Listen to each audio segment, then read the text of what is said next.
σου ρε Ιβάν.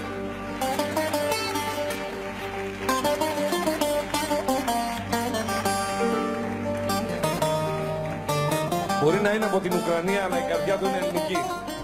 Αυτό που καταλάβει. Έχει ψυχή.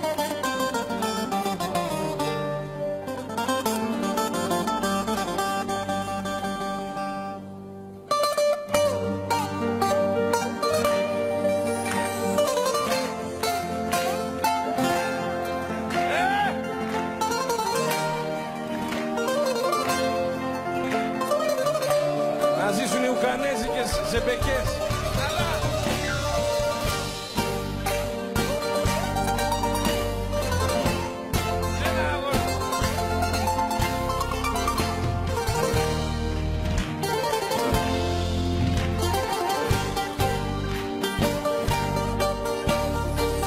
Βραδιάζει πάλι σήμερα, βραδιάζει και έρχεται η ώρα η δικιά μου, αυτή που σαν πουκάμισο ταιριάζει με τη μελαγχολία στη γαλήνια μου. Βραδιάζει φεύγει της νύχτας μια ζωή, δεν το αντέχω το πρωί, με τους κυρίους στα κασμίρια τους σπιγμένους.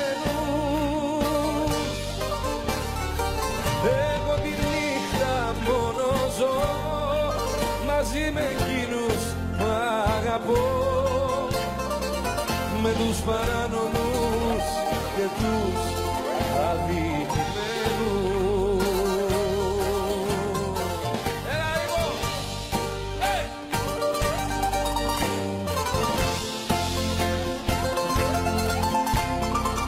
Βλέπεις Σπύρο.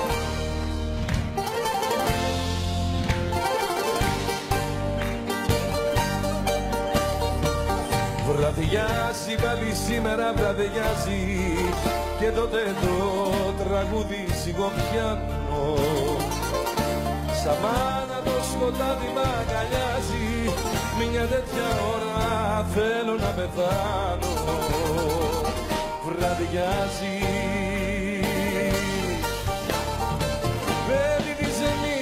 σε μια ζωή, δεν το αντέχω το πρωί, με τους κυρίους στα κασμίρια τους σφιγμένους. Εγώ τη νύχτα μόνο ζω μαζί με εκείνους που αγαπώ, με τους παράνομους και τους αδικημένους.